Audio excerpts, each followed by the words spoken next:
Hello guys, কেমন আছো সবাই? আশা করি সবাই খুব ভালো আছো। র্যান্ডম অ্যানিমেশনের নতুন আরেকটা ভিডিওতে তোমাদের সবাইকে অনেক অনেক স্বাগতম। তো আমরা যে গোল্ডেন বয় এপিসোডটা শুরু করেছি, চলো তার সর্বশেষ এপিসোডটা আজকে আমরা দেখে আসি, মানে ফিনিশিং দেই। এবং আমি তোমাকে নিশ্চিত করতে পারি, লাস্ট 4 নম্বর আর 5 নম্বর এপিসোডের যে ভিডিওটা আমি পাবলিক করেছিলাম, তারপর আমি তোমাদের অনেকের কমেন্টে আফসোস দেখেছি। আফসোসটা হচ্ছে, শালা কিনতারো, তুই এত সুন্দর সুন্দর মাইয়া ছেড়া কেন চলে যাস? তো ওই কমেন্টগুলো যারা করেছিল, আজকে মনে করো তারা আরো বেশি আফসোস করবে, আরো বেশি হতাশ হয়ে যাবে। তো বাড়তি কোনো কথা না বলে চলো আমরা ফুল ভিডিওতে চলে যাই।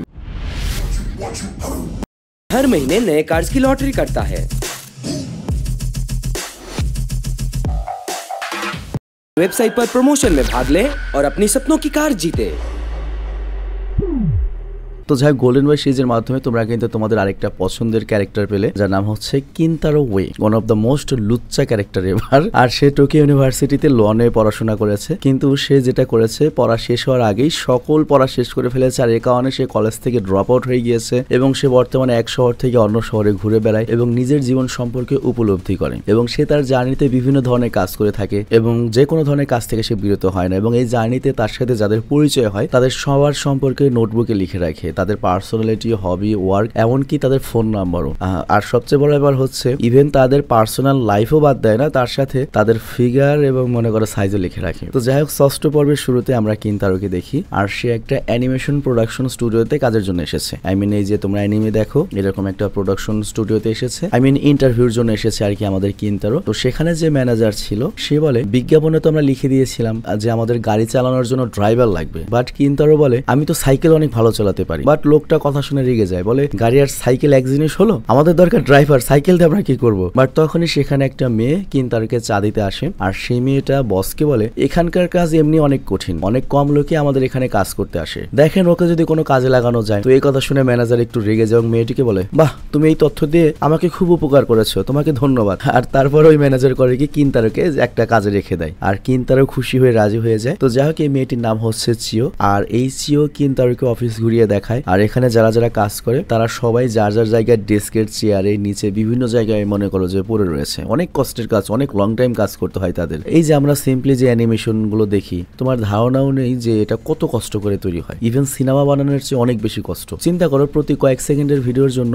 মিনিমাম কয়েক হাজার পেজ তোমার আর্ট করতে হয়। সেম আর্ট, একটু ডিফারেন্স থাকবে যাতে একটার পর একটা শুনলে নড়াচড়া করে। তো যাই হোক, পরের দিন সকালে আমরা দেখি অ্যানিমেটরদের বাড়ি থেকে ড্রয়িং করা পিসটা নিয়ে আসে, যেগুলো তারা তৈরি করেছে, আর্ট করেছে। আর কিনতারো এখানে প্রোডাকশন অ্যাডমিনিস্ট্রেটর হিসেবে কাজ করে, আর তার কাজ হলো অ্যানিমেটরের বানানো ড্রয়িং গুলো অন্য অ্যানিমেটরের কাছে নিয়ে যাওয়া। মানে বুঝতেই পারছো, একজন অ্যানিমেটরের পক্ষে তো পুরো একটা একই রকম আর্ট করা সম্ভব না, অনেক সময় সাপেক্ষ ব্যাপার। তো অনেক অ্যানিমেটর মিলে মনে করে একজন আরেকজনের আর্ট দেখে ঠিক সেভাবে অন্য আর্ট গুলো করে। তো যাই হোক, এখানে কিনতারো ট্রেনিং চলছিল এবং তাকে এখানকার জিনিসপত্র পরিষ্কার করতে হয়। আর সে এখানে সে বুঝতে পারে যে অ্যানিমেশন প্রোডাকশনে এত কাজ যেগুলো সে কখনো কল্পনাও করেনি। আর এই জন্য আমাদের কিনতারো বলে এটা অনেক বেশি এডুকেশনাল। তো যাই হোক, এরপর কিনতারো বলে অ্যানিমেটরদের দুটো গ্রুপে ভাগ করা হয়ে থাকে। প্রথমটা হচ্ছে কি অ্যানিমেটর, আর অন্যটি হচ্ছে বাকি অ্যানিমেটর। কি অ্যানিমেটর হলো যারা একটা ক্যারেক্টারের পরিস্থিতি আঁকে, আর কিন্তু ওই ক্যারেক্টারকে মুভ করানোর জন্য অ্যানিমেটরদের অনেকগুলো ছবি আর্ট করতে হয়, আর এটা করতে অনেক বেশি সময় লাগে। তো যাই হোক, এখানে কিনতারো এক অ্যানিমেটরের ড্রয়িং দেখে বলে,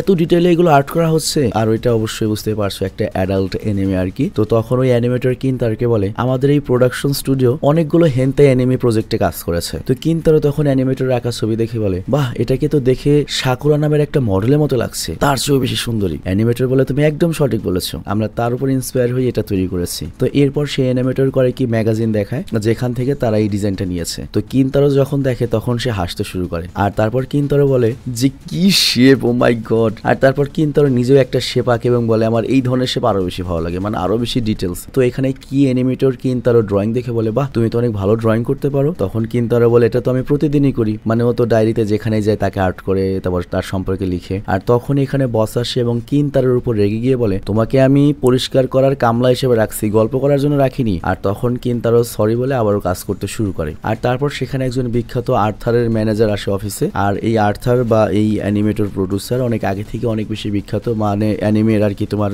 কাহিনী লিখে, ধরো ওই যে ডিমন স্লেয়ারের যে কাহিনী, ধরো ওই টাইপ কাহিনী লিখে সে। তো সেই ম্যানেজারকে নিয়ে এসেছে আর কি, ম্যানেজারটা হচ্ছে মেয়েটা। তো তখন কিনতারো একটা পোস্টারে ডিরেক্টরের দিকে তাকিয়ে বলে, হ্যাঁ এটাই তো সেই বিখ্যাত লেখক যে কিনা সেক্সুয়াল হেন্টাই ফিলিংস নিয়ে অনেক ভালো স্টোরি লিখে থাকে, আর তার সাথে সে অনেক বিখ্যাত, অসুস্থ, হ্যান্ডসাম এবং ধনী। বাট তখন সবাই ওকে থামিয়ে দেয় যে লাইন ক্রস করে ফেলবে। আর তারপর ডিরেক্টর আসে এবং বলে ছবিটা এরকম হয়েছে আর এটা শেষ হওয়ার পর এরকম দেখাবে। মানে এই অ্যানিমেটর গুলো যে কাজ করছে তাদের তো আবার একটা ডিরেক্টর থাকে, মানে সবকিছু সার্বক্ষণিক আর কি তত্ত্বাবধান রাখে। তো ওই আর্থার তখন ডিরেক্টরকে বলে, দৃশ্য এমন ভাবে বানাও যাতে সবাই এই দৃশ্যটা বুঝতে পারে, আমি সবার মন জয় করতে চাই। ডিরেক্টর তখন বলে, ঠিক আছে, আমি এই দৃশ্যটাকে এমন ভাবে বানাবো যাতে সবাই মনে রাখতে পারে। তো কিন্তারো তখন ওই আর্থারকে দেখে অটোগ্রাফ চায়, আর এটা দেখে তো আর্থারের যে ম্যানেজার সে তো রেগে যায়। কিন্তু তখন ওই আর্থার করে কি মিয়া কিন্তারোর কাছ থেকে কলম খাতে নিয়ে অটোগ্রাফ দিয়ে দেয়। তো যাই হোক, এরপর আর্থারের সেক্রেটারি ওই মহিলাটা অ্যানিমেশন স্টুডিওর বসকে বলে, তোমার হাতে আর 45 দিন সময় রয়েছে, শেষ পর্যন্ত তোমরা শেষ করতে পারবে তো? তখন বস বলে, হ্যাঁ অবশ্যই পারবো, তার ডিজাইনে অনেক বেশি ডিটেলস হবে, যদিও আমাদের কাজ করতে একটু সমস্যা হচ্ছে তবে আমরা ওভারটাইম করে কাজ শেষ করে ফেলবো। বাট ওই ম্যানেজার তখন বলে, মেয়ে ম্যানেজার, সুন্দরী ম্যানেজার, কাজ যদি শেষ করতে না পারো তোমাদেরই সমস্যা হবে। আর এই কথা বলে সেক্রেটারি বা ওই ম্যানেজার সেখান থেকে চলে যায়। আর তারপর কিন্তু তারা করে কি নোটবুকে ওই আর্থারের সেক্রেটারি বা ম্যানেজারের ফিগার সহ তার পার্সোনালিটি লিখতে শুরু করে, চিন্তা করো।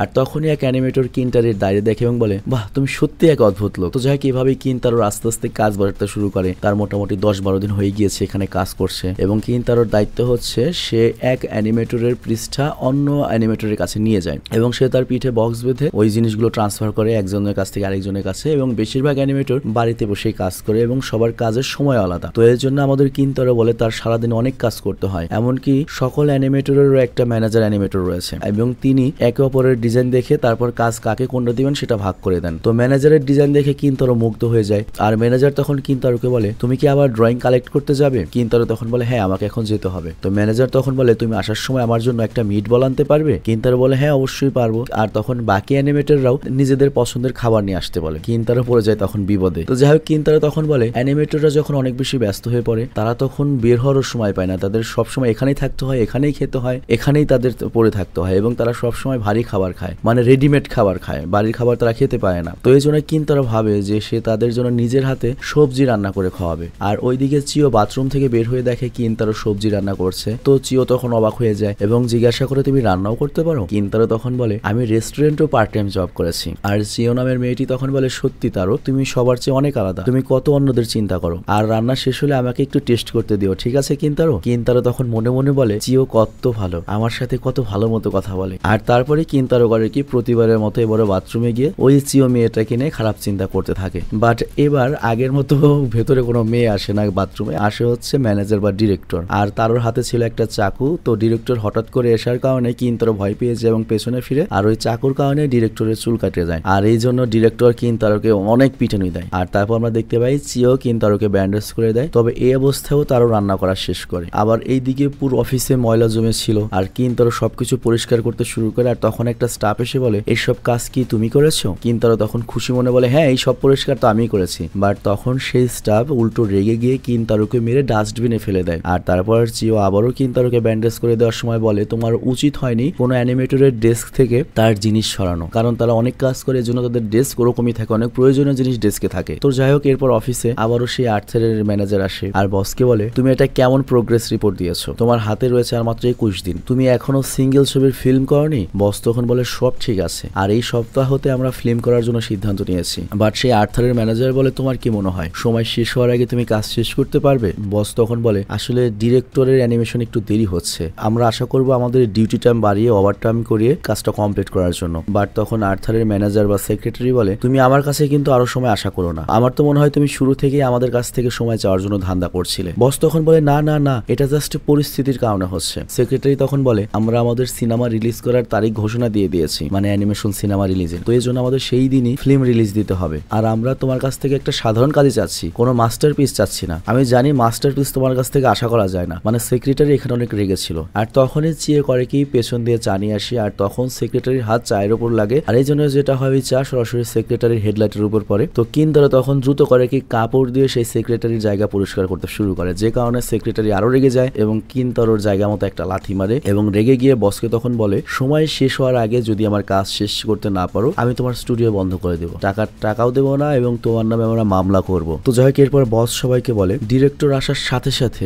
আমরা কথা বলবো যে কেমন করে কম সময়ে কাজ শেষ করা যায়। আর তখনই ফোন কল বেজে উঠলে কিন্তারো করে কি কল রিসিভ করে, আর কিন্তারো তখন বসকে জানায় বস ডিরেক্টরের একটা অ্যাক্সিডেন্ট হয়েছে যে কারণে সে এখন হসপিটালে। তো এই কথা শুনে সবাই তো যার যার ডেস্কে চলে যায় ভয়ে। বসও মাথা হাত দিয়ে বসে পড়ে আর কিন্তারোকে বলে তুই আমার সামনে আসবি না, নালে কিন্তু সব রাগ তোর উপর দিয়ে দেবো। তো যাই হোক চিওর মন খারাপ, তখন কিন্তারো চিওকে বলে মন খারাপ করিও না। কিন্তু চিও এখানে কিন্তারোকে ধন্যবাদ দেয় এবং বলে তুমি যদি সেক্রেটারির ওই জায়গা মতো হাত না দিতে তাহলে আমার উপরে ওই চা ফেলে দেওয়ার অভিযোগ আসতো। বাট কিন্তারো এখানে বলে আমি আসলে ভেবে চিন্তে এটা করিনি, হঠাৎ করে হয়ে গিয়েছে। আর তারপর কিন্তারো অ্যানিমেটরদের কাছে যায় এবং বলে আপনারা কাজ শুরু করুন স্যার। অ্যানিমেটর তখন বলে ডিরেক্টর নিজেই তো বেডে শুয়ে রয়েছে, আমাদের কাজ চেক করবে কি, আমাদের ডিরেকশন দেবে কে। কিন্তারো তখন বলে আপনারা টেনশন করবেন না, আপনি পেজ তৈরি করুন, আমি সেগুলো নিয়ে নিজে হসপিটালে যাব। বাট এরপর অ্যানিমেটর বলে এমন অনেক ছবি রয়েছে যেটার মধ্যে কোন ড্রেস স্যুট করব, কিভাবে ওটার রিয়াকশন দেবো, এটার সমাধান তো আসেনি, প্ল্যান ছাড়া তো কিছু করা যাবে না। আর তখন কিন্তারো বলে তাহলে একটা কাজ করি, আমার মনে হয় আপনাদের সময় এসেছে অ্যানালগ যুগ থেকে ডিজিটাল যুগে প্রবেশ করা। আমেরিকার ডিজনি কোম্পানি যেমন কম্পিউটার ব্যবহার করে, আপনারা কম্পিউটার ব্যবহার করলে কেমন হয়। বাট এক কর্মী বলে সেই সফটওয়্যার তো অনেক দামি আর অনেক সময় লাগবে, তবে হ্যাঁ আমরা যদি কোনো সফটওয়্যার কোম্পানিকে চিনতাম তাহলে কাজ হতো, যদি সহজে একটা সফটওয়্যার বানিয়ে দিত। আর কিন্তারো তখন বলে হ্যাঁ আমার একটা বন্ধু আছে যে কম্পিউটার সফটওয়্যার তৈরি করে, আমি এখনই ওর সাথে কথা বলছি। আর এরপরে কিন্তারো করে কি প্রথম পর্বের যে কোম্পানির বস ছিল সেই মেয়ে বস তাকে কল করে। আর ওই মেয়ে বস তখন কিন্তারোকে বলে কিন্তারো তুমি, আমি তোমাকে কোথাও খুঁজে পাইনি আর আজ তুমি আমাকে কল করলে। তবে কিন্তারো তখন পুরো বিষয়টা খুলে বলে সফটওয়্যারের কথা বলে। বস তখন বলে ঠিক আছে এটা খুবই ইজি, আমাদের কাছে সব রেডি করা আছে, তোমাকে আমি সফটওয়্যার দিয়ে দেবো, কিন্তু বলো ওটা নিতে তুমি আসবে কিনা, তুমি যদি আসো তাহলে আমি দিব। কিন্তারো বলে হ্যাঁ আমি আসবো। আর এখন লক্ষ্য এখানে মনে করো লাউডে ছিল, সবাই শুনতে পায় কিন্তারোর কত দাম। আর তারপরে এক অ্যানিমেটর বলে আমাদের সুইমিং পুলে সাঁতার কাটা বাচ্চাদের কিছু ভিডিও লাগবে রেফারেন্সের কারণে, মানে অ্যাকচুয়াল ভিডিও দেখে ওরা করবে কি আর্ট করবে। তো এরপর কিন্তারো করে কি সেই সুইমিং পুলের ইনচার্জকে কল করে এবং ওই ইনচার্জও পাগল হয়ে যায় কিন্তারোকে নিয়ে যে আমি কিন্তু আসবো ওখানে, এবং ইনচার্জও কিন্তারোকে ভিডিও দিতে রাজি হয়ে যায়। তো এই অফিসের যে বস সে তো কিন্তারোর এই ক্ষমতা দেখে লিঙ্ক লবিং দেখে অবাক হয়ে যায় যে আমাদের এখানে পরিষ্কারের কাজ করে এবং মনে করে এখানে কিন্তারোই বস হয়ে গিয়েছে। এখন সকল কর্মীকে বেশি বেশি কাজ করতে বলে, কিন্তু এদিকে একটা সুন্দরী মেয়ে লাগবে রেফারেন্সের জন্য। তো তখন আমাদের আসে হচ্ছে নারিকো, আর নারিকোকে দেখে তো সকল অ্যানিমেটররা তাকিয়ে থাকে। আর কিন্তারো তার নোটবুকে লিখতে শুরু করে অ্যানিমেটর গুলো নারিকোর মতো মেয়েকে দেখতে শুরু করেছে, তাদের মতো মেয়েকে পছন্দ করে। আর কি বলবো, মানে সফট লুকিং একটা মেয়ে যাকে দেখলে ভালোবাসা আসবে, বিয়ে করতে মন চাইবে। কিন্তু তখনই বসের কাছে কল আসে যাদের ভয়েস দেওয়ার কথা ছিল তারা কাজ করতে পারবে না, মানে এই সব অ্যানিমেশনে তো ভয়েস দিতে হবে, তারা কাজ করতে পারবে না। তো তখন কিন্তারো বলেন কোনো সমস্যা নেই, আমি এরকম কয়েকটা মেয়েকে চিনি যারা কথা বলতে মোটো লজ্জা পাবে না, ভালো মতো কথা বলতে পারবে। তো এরপর আমাদের কিন্তারো কল করে হচ্ছে সেই মেয়রের মেয়েকে, এবং এর সাথে বাকি সব মেয়েরাও চলে আসে ভয়েস দেওয়ার জন্য, মানে ওই যে সব পর্বেরই। এবং এডিটর বলে এই মেয়েরা তো অনেক কাজের, অনেক ভালো কাজ করেছে ওরা। কিন্তু বস কান্না করতে শুরু করে, কারণ আজকে যদি ভিডিও করে ওটা ল্যাবে পাঠানো না হয় তাহলে তো সঠিক সময় রিলিজ দেওয়া যাবে না। আবার ওই কোম্পানি করেছে কি অলরেডি সরকার থেকে ওদের নোটিশ পাঠিয়েছে যে কমপ্লিট না করতে পারলে কেস হবে। তো এরপর বস ডিরেক্টর আমাদের কিন্তারোকে বলে কিন্তারো তুমি সত্যিই গোল্ডেন বয়, তুমি আমাদের শেষ ভরসা, কিছু করো। তখন কিন্তারো বলে শেষ ভরসা আমি নই, শেষ ভরসা হচ্ছে এই রেসিং গার্ল, মানে ওই যে সেই মেয়ে যার বাইকের সাথে আর কি মনে করো সিডুস হয় বাইক দেখে। তো যাই হোক এরপর অ্যানিমেশন ড্রেস গুলো রেসিং গার্লকে দিয়ে দেওয়া হয় আর সেই মেয়ে বাইক নিয়ে অনেক দ্রুত গতিতে বেরিয়ে যায়। তো যাই হোক সেই সিনেমা তোমার হলে নিয়ে আসা হয় অল্পের জন্য, মুভি রিলিজ দেওয়ার আগে ডেমো মুভি দেখানো হয়। আর কিন্তারো এখানে অনেক উত্তেজিত ছিল, এক্সাইটেড ছিল।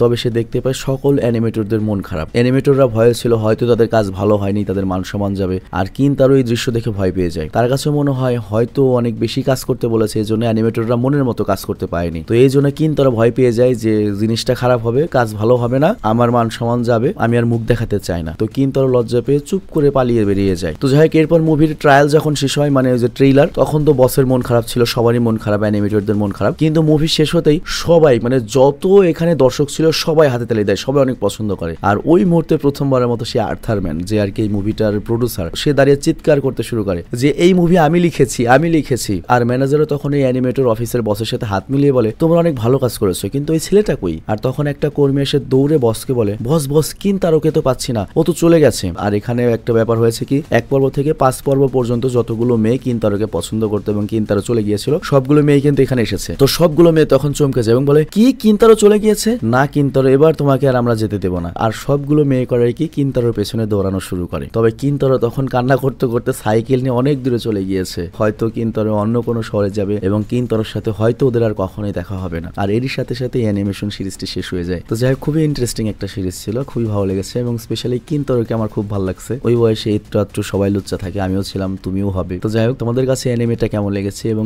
গত 5টা পর্বে বা 6টা ভিডিওতে যে কয়টা মেইন লিড মেয়ে দেখানো হয়েছে তাদের মধ্যে কাকে তোমার সবচেয়ে বেশি ভালো লেগেছে? লাস্টের পর্বের মেয়ে হিসেবে তুমি ম্যানেজার কেনা চিওকে ধরবে আর কমেন্ট অবশ্যই জানিও। এবং এই পুরো সিরিজ সম্পর্কে তোমার যদি কোনো মতামত থাকে, কিন্তারো সম্পর্কে যদি কিছু বলার থাকে কমেন্টে জানাবে। আর যেহেতু একটা সিরিজ শেষ হলো, এরপর থেকে কন্টিনিউয়াসলি নতুন নতুন সিরিজ আসবে, তোমাদের কাছ থেকে আমরা সাজেশন নেব, কিন্তু আমি নিজেও কিছু নিজের মতো করে অ্যানিমে সিরিজ আনবো। আসলে অ্যানিমেশন সিরিজের ব্যাপারটা হচ্ছে কি, যে সিরিজগুলো ভাইরাল হয় অনেক নাম করে, তোমরা বেশিরভাগই ওই সিরিজগুলোই দেখে থাকো, মানে IMDb-তে 7.5-এর উপরে রেটিং বা 8-এর উপরে রেটিং, সেই অ্যানিমে সিরিজগুলো সাজেশন তোমরা করো যেগুলো বেশিরভাগই সবাই দেখেছে, বা তুমি দেখেও কিন্তু আমাকে বলছো যে ওটা এক্সপ্লেন করেন। কিন্তু এরকম অনেক অ্যানিমে সিরিজ আসছে যেগুলো আন্ডার রেটেড, IMDb রেটিং 6 হতে পারে, 7-এর নিচে হতে পারে, 8-এর নিচে হতে পারে, কিন্তু অ্যানিমেগুলো চমৎকার বা মোটামুটি মানের। সেই অ্যানিমেগুলো আমরা করবো কি 2টা ভিডিওতে বা 4টা ভিডিওতে পুরো একটা সিরিজ শেষ করে দেবো। তো ওই প্ল্যানে আমি এগোচ্ছি, যাতে দেখা যাবে একটা মাসে আমরা কমপক্ষে 4-5টা অ্যানিমে সিরিজ কভার করে ফেলবো। আবার তোমরা অনেকেই রিকোয়েস্ট করো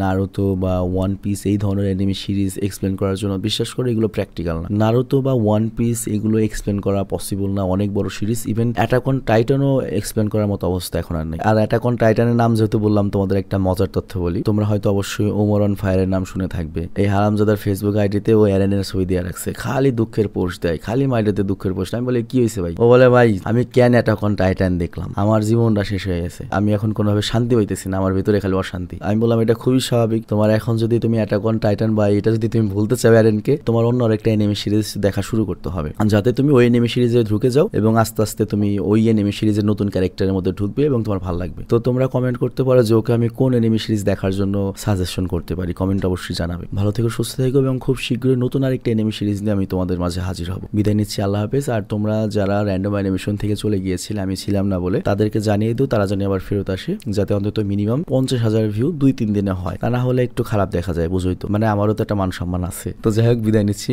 টেক কেয়ার, আল্লাহ হাফেজ, ভালো থেকো সবাই।